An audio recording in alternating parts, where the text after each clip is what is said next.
Hello everyone, welcome back to our channel.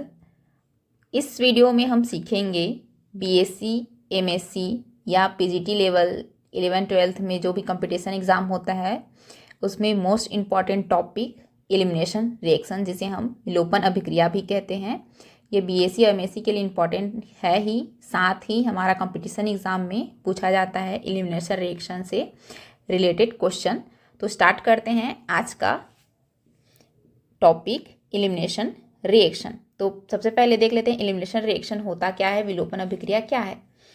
तो वह reaction जिसमें किसी यौगिक के मॉलिक्यूल से दो एटम या ग्रुप अलग हो जाएं विलोपन अभिक्रियाएं कहलाती हैं। जिसमें दो एटम में से जनरली एक क्या होता है, हमारा हाइड्रोजन होता है, ठीक है, और दूसरा या तो ब्रोमीन हो ब्रोमीन नहीं, हैलोजन हो सकता है, या क्या हो सकता है, लिविंग ग्रुप हो सकता है जो आसानी से हमारा निकल जाए। तो जनरली एक क्या होता है, हाइड्रोजन होता है, दो एटम या दो समूह जो भी है उसमें। तो वह रिएक्शन क्या कहलाएगा, हमारा विलोपन अभिक्रिया या एलिमिनेशन रिएक्शन कहलाएगा। तो एलिमिनेशन है तो एक या दो एटम यहाँ पे निकल रहा है तो एलिमिनेट होता ही है। और यहाँ पे ये थोड़ा सा इम्पॉर्टेंट बात है कि एडिशन रिएक्शन से ये ठीक विपरीत रिएक्शन है। मतलब एडिशन में क्या होता है, दो एटम या दो समूह होते हैं वो जुड़ते हैं, और एलिमिनेशन रिएक्शन में क्या होता है, दो एटम या दो समूह होते हैं वो क्या होते हैं, निकलते हैं, एलिमिनेट होते हैं। तो वो एलिमिनेशन रिएक्शन कहलाएगा, ठीक है। जैसे कि एग्जाम्पल देखते हैं हम, जब किसी एल्किल हैलाइड को KOH के साथ पोटेशियम हाइड्रोक्साइड के एल्कोहल में बनी विलयन के साथ गर्म किया जाता है, तब इसमें से हाइड्रोजन हैलाइड मतलब कि HX का एक मॉलिक्यूल निकल जाता है और एल्किन सीरीज का हाइड्रोकार्बन बनता है। मतलब हमारा डबल बॉन्ड वाला यहाँ पे सीरीज बनेगा, ठीक है ना। तो ये हो गया हमारा एलिमिनेशन रिएक्शन का एग्जाम्पल को हम और स्ट्रक्चर से देखेंगे। और थोड़ा सा यहाँ पे इंपॉर्टेंट टॉपिक देख लेते हैं। इस एलिमिनेशन रिएक्शन में हाइड्रोजन हैलाइड का एलिमिनेशन होता है, इसलिए इस अभिक्रिया को विहाइड्रोहैलोजिनीकरण या डिहाइड्रोहैलोजिनेशन कहते हैं। कभी कभी पूछा जाता है एलिमिनेशन रिएक्शन ना पूछ करके इसको क्या बोला जाता है, विहाइड्रोहैलोजिनीकरण या डिहाइड्रोहैलोजिनेशन रिएक्शन को समझाइए पूछता है। तो हम देखते हैं कि एलिमिनेशन रिएक्शन में जैसे कि एग्जाम्पल के द्वारा देखते हैं। ले लेते हैं हम एलिल ब्रोमाइड। देखिए एलिल किसको बोला जाता है, एल्किल या एल्काइल जो भी रहता है हमारा, आर ग्रुप है, एलिल बोलती हूँ, एल्किल है, ठीक है ना। एलिल रहता है तो उसको क्या बोलते हैं, इस तरीके से रहता है, उसको एलिल ब्रोमाइड बोला जाता है, लेकिन यहाँ पे एल्किल हैलाइड बोला गया है, ठीक है ना। तो एल्किल मतलब कि एल्किल ग्रुप, आर ग्रुप एक कार्बन, दो कार्बन, तीन कार्बन या अधिक कार्बन का भी हो सकता है। तो यहाँ पे 4 कार्बन है, ठीक। तो इसका पर्टिकुलर नाम ना लिख के एल्किल हैलाइड बोला गया है। तो एल्किल हैलाइड का जब हम KOH के साथ, एल्कोहलिक KOH के साथ गर्म करते हैं, उसका रिएक्शन करवाते हैं, तो क्या होता है, हमारा एल्किन प्राप्त होता है, ठीक, एल्किन। और यहाँ से पोटेशियम और ये ब्रोमीन निकल जाते हैं, पोटेशियम ब्रोमाइड बनकर, और यहाँ से OH और यहाँ का एक हाइड्रोजन हमारा निकल जाता है H2O बनकर। ये हो गया, इसका मैकेनिज्म देखेंगे कैसे कैसे निकला है उसको। ये तो सिंपल सा भी रिएक्शन है। तो देखते हैं, सबसे पहले ये थोड़ा सा ध्यान रखना कि आप जो बीटा कार्बन से जो लगा रहता है अल्फा, और सबसे पहले तो आप ये समझ लो कि अल्फा कार्बन क्या होता है और बीटा कार्बन क्या होता है, ठीक है ना। जैसे कि हम एक एग्जाम्पल लेते हैं, कोई सा भी CH3, यहाँ पे H ले लेते हैं और यहाँ पे H और ये हमारा Br, ठीक। तो कोई सा भी क्रियात्मक ग्रुप, फंक्शनल ग्रुप होता है, उसका जिस कार्बन से लगा हुआ होता है वो उसको क्या बोलते हैं, हम अल्फा कार्बन बोला जाता है। जैसे कि ये हमारा ब्रोमीन ग्रुप है, क्रियात्मक समूह के रूप में, फंक्शनल ग्रुप के रूप में मान सकते हैं इसको। तो ये जो ब्रोमीन लगा हुआ है वो कार्बन को क्या बोलते हैं, हम अल्फा कार्बन बोला जाता है। और उस कार्बन से लगा हुआ हाइड्रोजन हमारा क्या हो जाएगा, अल्फा हाइड्रोजन। मतलब कि ये भी अल्फा हाइड्रोजन हो जाएगा, ये भी अल्फा हाइड्रोजन हो जाएगा, ठीक है। अब हमें चाहिए बीटा हाइड्रोजन। तो ये तो अल्फा हो गया, बीटा कार्बन क्या हो जाएगी, ये वाला हो जाएगा। तो बीटा कार्बन से लगा हुआ हाइड्रोजन क्या हो जाएगा, बीटा हाइड्रोजन हो जाएगा। ये देखिए ये दोनों बीटा हाइड्रोजन हो जाएंगे, और ये क्या हो जाएगा, गामा कार्बन हो जाएगा। तो हमें ये पता होना चाहिए अल्फा कार्बन से हमारा हैलाइड ग्रुप निकलेगा और बीटा कार्बन से हमारा हाइड्रोजन ग्रुप निकलेगा। इतना समझ आ गया, फिर एलिमिनेशन रिएक्शन पूरा का पूरा हो जाएगा। चाहे इधर का इधर और रह सकता है, बीटा इधर रह सकता है, उसे हम देखेंगे कि कौन सा बीटा हाइड्रोजन निकलेगा। ठीक है, तो सिंपल अभी तो देखते हैं। देखिए यहीं पे लिखा गया है कि बीटा कार्बन से हाइड्रोजन निकलेगा और अल्फा कार्बन से हैलोजन ग्रुप निकलेगा, एलिमिनेट होगा। ये हो गया हमारा। अब देखना है, एक एग्जाम्पल देख लेते हैं। जैसे कि ये देखो, ये हो गया आपका अल्फा कार्बन और ये हो गया बीटा कार्बन। तो अल्फा कार्बन पे हैलोजन ग्रुप जुड़ा हुआ है, बीटा कार्बन पे हाइड्रोजन ग्रुप। तो बीटा एलिमिनेशन होगा तो यहाँ पे एल्किन होगा, क्योंकि देखो ये यहाँ से उठ करके यहाँ भगा देता है हैलोजन को। ठीक है ना, ये हाइड्रोजन हमारा कार्बन और कार्बन के बीच चला जाता है और हैलोजन ग्रुप को भगा देता है, और यहाँ पे क्या बन जाता है, एल्किन बन जाता है। ये हो गया एल्किन, और हैलोजन हैलाइड को बाहर निकाल देता है। ये हो गया एग्जाम्पल। अब यहाँ पे थोड़ा सा ध्यान देने की बात ये है कि क्या है, उच्चतर मतलब कि हायर एल्किल हैलाइड के साथ मुख्यतः एल्किन प्राप्त होता है। जैसे कि 2, 2, 3, 4 कार्बन वाला या बड़ा वाला कार्बन लेते हैं जिसे हायर एल्किल हैलाइड बोलते हैं, उसको उससे क्या बनता है, हमारा डबल बॉन्ड बनेगा। ठीक है, और लोअर एल्किल हैलाइड के साथ मुख्यतः ईथर बनता है। ईथर का सामान्य सूत्र क्या है, ROR बनता है। जैसे कि एक एग्जाम्पल दिया गया, ये तो अभी हम सब एग्जाम्पल में पढ़ेंगे, सब में एल्किन ही बनेगा, बट लोअर एल्किल हैलाइड के साथ देखते हैं ईथर बनता है, कैसे बनता है उसको देख लेते हैं। देखिए यहाँ पे ये है एल्किल ब्रोमाइड और ये है एथेनॉल, और केवेज के साथ रिएक्शन कराएंगे तो क्या बनता है हमारा, ये हमारा एक के और Br बाहर निकल जाएगा, पोटेशियम ब्रोमाइड बनकर, और ये OH और इसका H कहाँ से निकलेगा, हमारा वाटर बन के। तो ये भी निकल गया, ये भी निकल गया, तो ये क्या बना, ये R देखो, ये O और ये R, तो ROR ये ईथर बनाता है। मतलब कि लोअर जो एल्किल हैलाइड रहेंगे हमारा, वो क्या बनाएगा, ईथर बनाएगा, और हायर एल्किल हैलाइड क्या बनाता है, आपका एल्किन बनाता है। ठीक है, तो अब एक नेक्स्ट देखते हैं हम। अब है हमारा विलोपन अभिक्रिया की क्रियाविधि या मैकेनिज्म ऑफ एलिमिनेशन रिएक्शन। तो 3 तरीके से मैकेनिज्म होता है, 3 प्रकार से कराई जाती है यहाँ पे रिएक्शन। क्या क्या रिएक्शन है उसको देख लेते हैं हम। सबसे पहला तो रिएक्शन है आपका, पहले क्या होगा, पहले स्टेप में जो कार्बन और हैलाइड बांड रहेंगे उसका हेटेरोलाइटिक विखंडन होता है, फिजन होता है। हेटेरोलाइटिक मतलब कि दोनों अलग अलग पॉजिटिव नेगेटिव के रूप में टूट जाता है। ठीक है, और फिर क्या होता है, CH बॉन्ड का विखंडन होता है। पहले C और X मतलब कि कार्बन हैलाइड बॉन्ड का पहले टूटेगा, फिर कार्बन हाइड्रोजन बॉन्ड टूटेगा। वो मैकेनिज्म कहलाता है आपका E1 मैकेनिज्म। ठीक है, इसको डील में और देखेंगे। दूसरा क्या है, पहले CH बॉन्ड टूटेगा, फिर उसके बाद CX बॉन्ड टूटता है, उसको बोला जाता है E1CB मैकेनिज्म।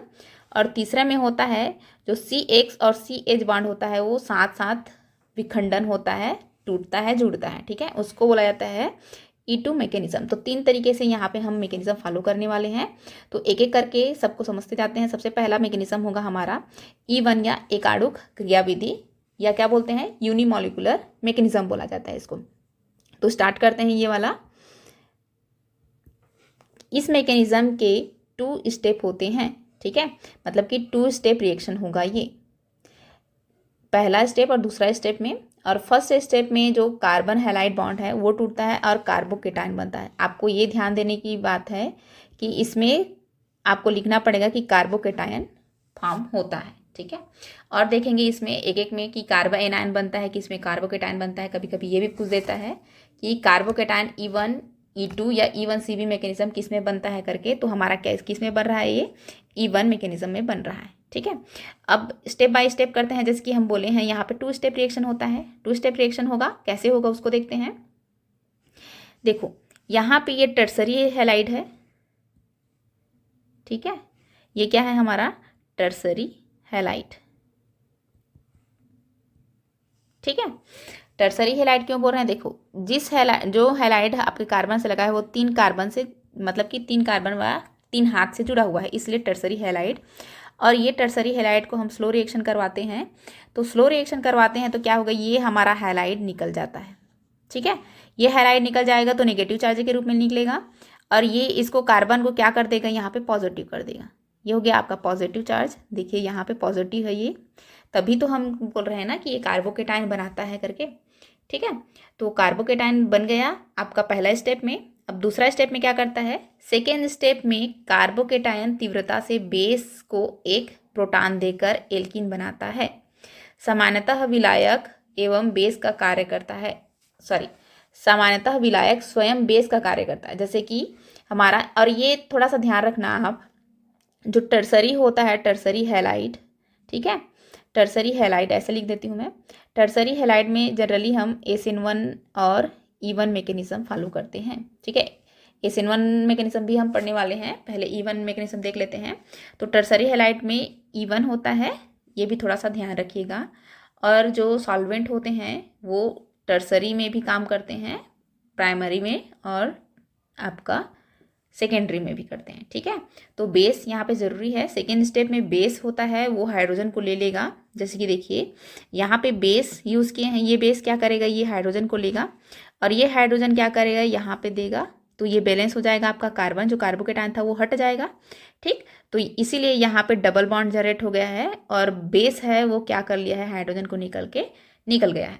तो यहाँ पे देखो, यहाँ पे फिर से आपका क्या बना है, एल्किल ग्रुप बना है और ये आपका बॉन्ड नहीं है ना, ठीक है, ये एल्किन ग्रुप बन गया है, एल्किन बना ना ये, ठीक है।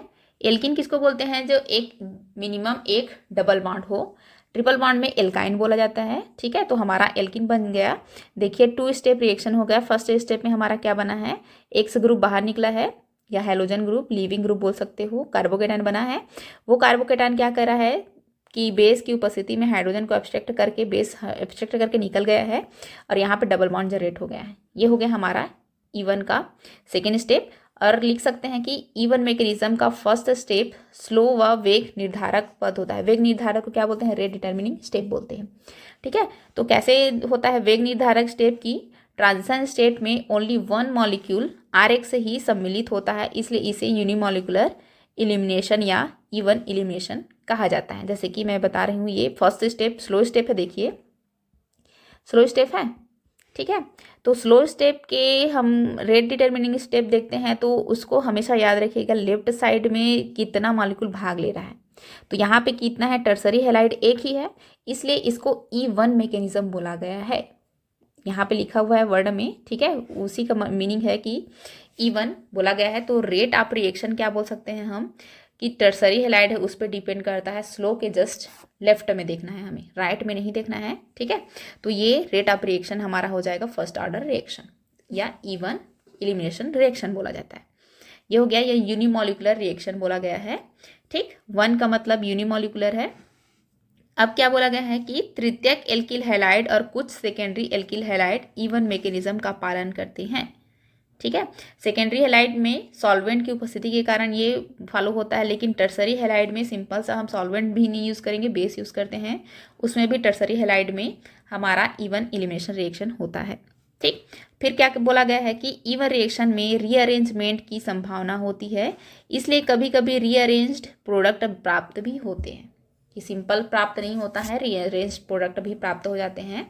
तो अब देख लेते हैं E1 मैकेनिज्म का एनर्जी प्रोफाइल डायग्राम या ऊर्जा आरेख बोला गया है। तो जो भी 2 स्टेप में रिएक्शन करवाए हो ना, उसमें क्या करना है आपको कि इस तरीके से एक्स एक्सिस वाई एक्सिस ले लेना है और इसमें स्थितिज ऊर्जा दर्शा देना है और नीचे में अभिक्रिया का वेग दर्शा देना है। फिर 2 स्टेप है, मतलब कि 2 इस तरीके से आप 2 रिएक्शन ऊपर नीचे कर लीजिएगा, एक ये वाला हुआ और दूसरा यहाँ से यहाँ तक हुआ, ठीक। यहाँ पे क्या है, ये टर्सरी हैलाइड है, देखिए, ठीक, ये हो गया टर्सरी हैलाइड। तो टर्सरी हैलाइड पहले क्या करेगा ट्रांजिशन स्टेट में, कि कार्बन पॉजिटिव चार्ज और जो हैलाइड है हमारा वो नेगेटिव चार्ज में पहले टूटने की कोशिश करेगा, फिर क्या करेगा, पूरा का पूरा हैलाइड है वो हमारा निकल जाएगा और टर्सरी कार्बोकेटायन के रूप में वहाँ पे जनरेट होगा। और ये टर्सरी कार्बोकेटायन को क्या बोला जाता है, इंटरमीडिएट बोला जाता है। ये हमारा इधर मैं लिख देती हूँ इंटरमीडिएट, इंटरमीडिएट मतलब कि मध्यक बोला गया है हिंदी में, ये हो गया। तो मध्यक के अनुसार से फिर से वो रिएक्शन करता है और एल्किन प्राप्त कर बना देता है और हाइड्रोजन है वो बेस की उपस्थिति में वो निकल जाता है। तो जो आप 2 स्टेप में रिएक्शन करवाए हो उसी को यहाँ पे लिखा गया है। ऊर्जा आरेख को भी पूछता है जनरली, अगर आपको पूछता है कि E1 मैकेनिज्म समझाइए तो आपको ऊर्जा आरेख भी देना पड़ेगा, नंबर के हिसाब से किस तरीके से कितना नंबर दिया गया है उस हिसाब से एनर्जी प्रोफाइल डायग्राम भी पूछा जाता है। तो ये E1 का एनर्जी प्रोफाइल डायग्राम है। ये हो गया हमारा E1 रिएक्शन। अब नेक्स्ट देखते हैं E1CB या एकाणुक संयुग्मित क्षार क्रियाविधि, या क्या बोलते हैं यूनिमोलिकुलर कंजुगेट बेस मैकेनिज्म बोला गया है। तो सबसे पहले क्या है E1CB मैकेनिज्म, उसको देख लेते हैं। इस प्रकार की अभिक्रिया में स्ट्रॉन्ग बेस, आपको ये थोड़ा सा पॉइंट नोट करना है, स्ट्रॉन्ग बेस की आवश्यकता होती है। विलोपित होने वाले समूह लिविंग ग्रुप के पास में इलेक्ट्रॉन आकर्षित समूह भी रहता है, जो कि प्रोटॉन के निकलने के बाद बने रसायन को स्टेबिलिटी प्रदान करता है। लिविंग ग्रुप भी याद करना है, स्ट्रॉन्ग बेस भी याद करना है, आकर्षित समूह भी होता है वो भी याद रखना है। फिर क्या बोला गया है, इस अभिक्रिया की दर प्रोटॉन निकलने से बने कंजुगेट बेस पर निर्भर करता है। जैसे कि हम क्या बोल रहे हैं, स्लो स्टेप के लेफ्ट में देखना है बोलते हैं।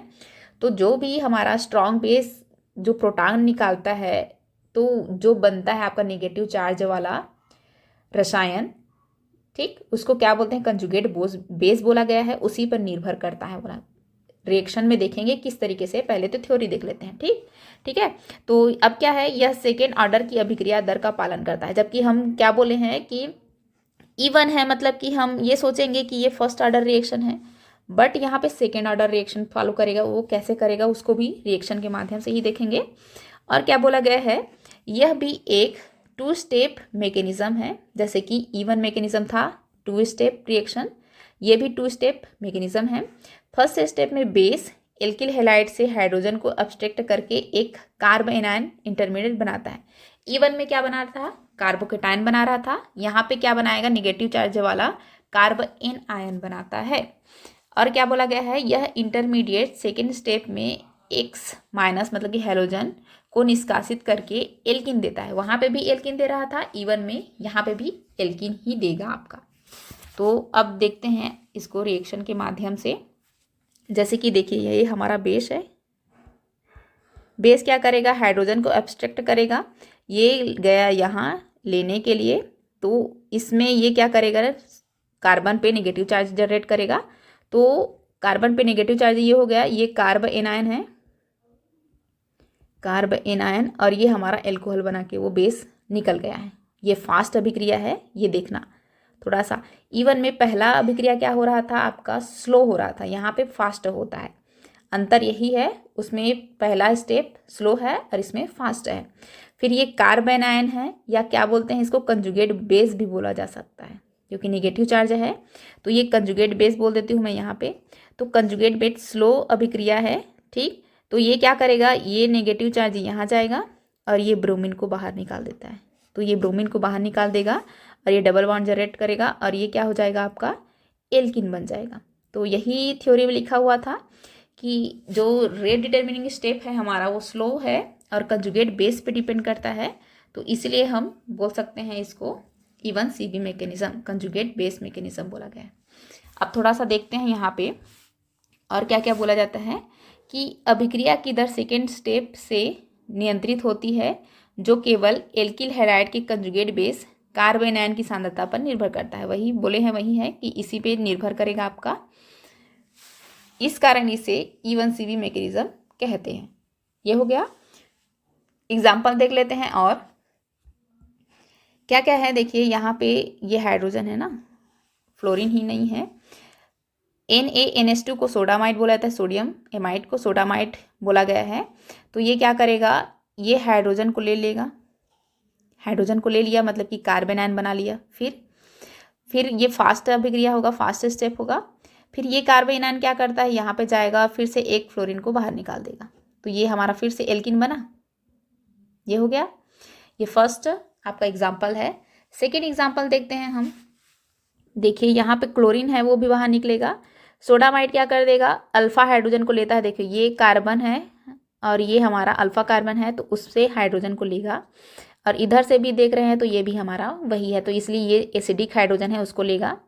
तो एसिडिक हाइड्रोजन को ले करके ये नेगेटिव चार्ज बनाया। फिर से ये नेगेटिव चार्ज क्या करेगा, यहाँ जाएगा और इस क्लोरीन को बाहर निकालेगा। देखेंगे तो फिर से ये क्या मिल गया, हमारा एल्किन प्राप्त हुआ। तो E1CB मैकेनिज्म या एलिमिनेशन रिएक्शन का तो मेन पर्पस है कि एल्किन का निर्माण करना। ठीक है, एल्किन बन गया। अब थर्ड एग्जाम्पल देखते हैं, जैसे कि देखिए यहाँ पे ये हमारा इधर से भी ये वाला कार्बन, इधर से भी ये वाला कार्बन, सबसे जो हाइड्रोजन है वो एसिडिक नज़र आ रहा है, तो उसी को लेगा एन ब्यूटाइल लिथियम। और एन ब्यूटाइल लिथियम का फार्मूला होता है CH3 CH2 CH2 CH2 Li। ठीक है, इसी को एन ब्यूटाइल लिथियम, एन का मतलब क्या होता है नॉर्मल, कि एक ही चैन में रहे, इसलिए उसको नॉर्मल ब्यूटिल लिथियम बोला गया है। उसको शॉर्ट में हम एन ब्यूटिल लिथियम लिखते हैं। ये हो गया हमारा।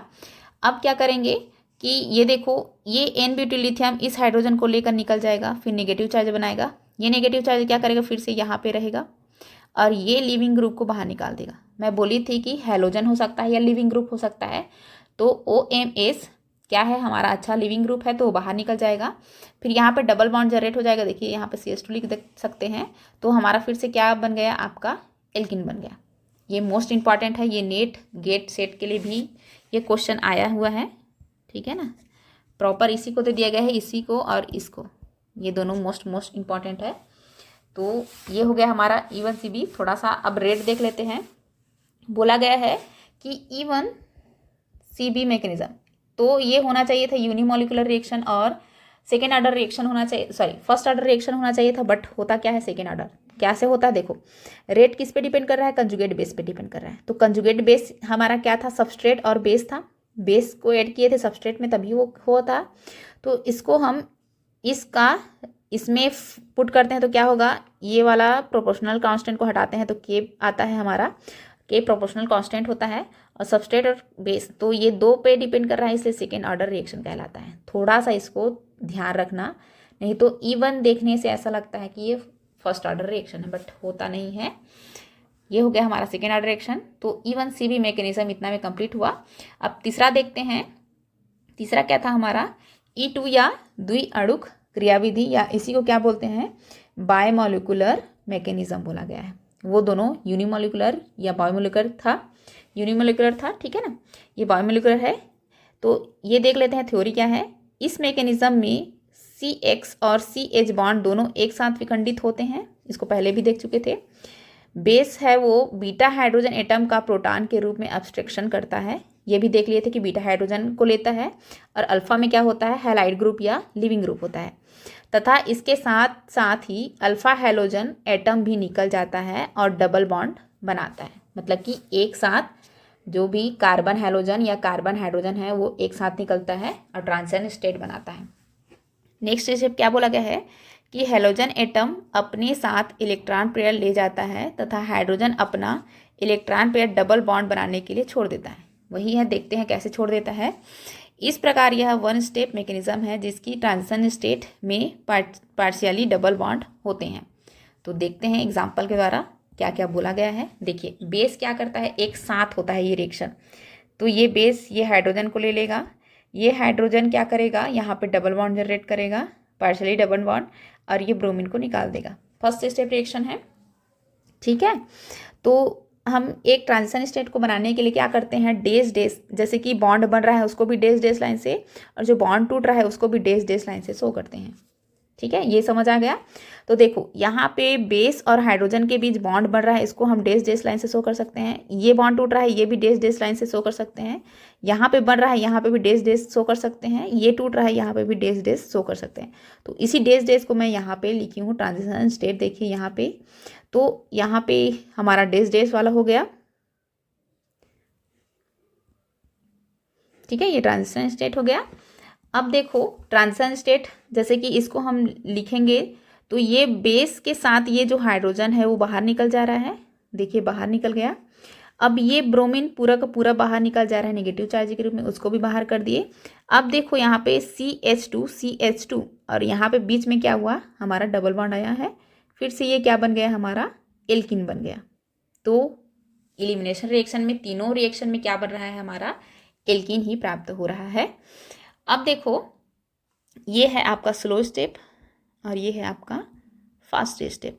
तो हम देखे हैं जो रेट आप रिएक्शन देखते हैं वो स्लो स्टेप पे डिपेंड करता है। E2 बोले हैं तो ये एक मॉलिक्यूल हो गया और दूसरा मॉलिक्यूल बेस हो गया, इसीलिए इसको E2 मैकेनिज्म बायोमोलिकुलर मैकेनिज्म बोला गया है।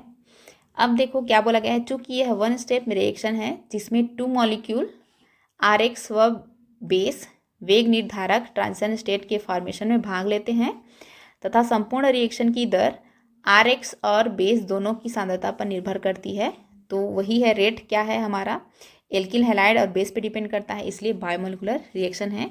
इसलिए यह रिएक्शन बायोमोलिकुलर एलिमिनेशन अथवा E2 रिएक्शन कहलाती है। ठीक है, ये हो गया। इसके लिए हम E2 के लिए एनर्जी प्रोफाइल डायग्राम देख लेते हैं। तो देखो फर्स्ट स्टेप में क्या हुआ था हमारा, ये ट्रांजिशन स्टेट बना था। ठीक है, ये आपका रिएक्टेंट है, 2 था, एक आपका एल्किल हैलाइड वाला था और एक बेस था। तो ये बेस क्या किया है, बॉन्ड बना रहा है, ब्रेक कर रहा था, तो सीधा ट्रांजिशन स्टेट लिए हैं। और एल्किन प्राप्त हुआ था, तो हम एल्किन और बेस के साथ हाइड्रोजन और ब्रोमीन निकल गया था। और स्थितिज ऊर्जा और अभिक्रिया की प्रगति या गति पे हम निर्भर करते हैं, तो इसको हम एक साइड अभिक्रिया स्थितिज ऊर्जा ले लेते हैं और एक साइड अभिक्रिया की गति करते हैं। तो ये 1 स्टेप है, इसलिए हम एक पीक बनाए हैं। तो E1 में क्या था, 2 पीक था और ये E2 है तो 1 पीक है, तो दोनों में थोड़ा सा अंतर समझना। तो E1CB और E2 रिएक्शन में क्या अंतर है आपका, ये 2 स्टेप है, 2 स्टेप, ये भी 2 स्टेप है और ये 1 स्टेप है। ये हो गया। ये यूनिमोलिकुलर, ये भी यूनिमोलिकुलर है, ये लेकिन बाईमोलिकुलर रिएक्शन है। ठीक है, ये ऑर्डर देखा जाए तो सेकेंड ऑर्डर है, E1 है, मतलब कि 1 ऑर्डर मत बोल देना। ठीक है, ये सेकेंड ऑर्डर रिएक्शन है। अब ये क्या है हमारा, और क्या क्या बोल सकते हैं, इसमें ट्रांजिशन स्टेट बनता है, इसमें इंटरमीडिएट बनता है और इसमें भी क्या बनता है हमारा, इंटरमीडिएट बनता है। इंटरमीडिएट क्या रहता है, ये कार्बोकेटायन रहता है, यहाँ पे कार्बोएनायन रहता है और यहाँ पे ट्रांजिशन स्टेट रहता है। तो ये थोड़ा सा आप अलग से लिख लीजिएगा एक्स्ट्रा के रूप में। तो ये हो गया हमारा कंप्लीट एलिमिनेशन रिएक्शन, और उसका मैकेनिज्म भी देख लिए, एलिमिनेशन रिएक्शन क्या होता है वो भी देख लिए। ये मोस्ट इंपॉर्टेंट है, चाहे वो BSc लेवल के लिए हो, MSc लेवल के लिए हो या कम्पिटिटिव एग्जाम PGT वगैरह के लिए भी हो, KVS NVS जो भी वो सभी के लिए इम्पॉर्टेंट होते हैं। तो इस वीडियो में यहीं तक रखते हैं, मिलते हैं नेक्स्ट वीडियो में। धन्यवाद।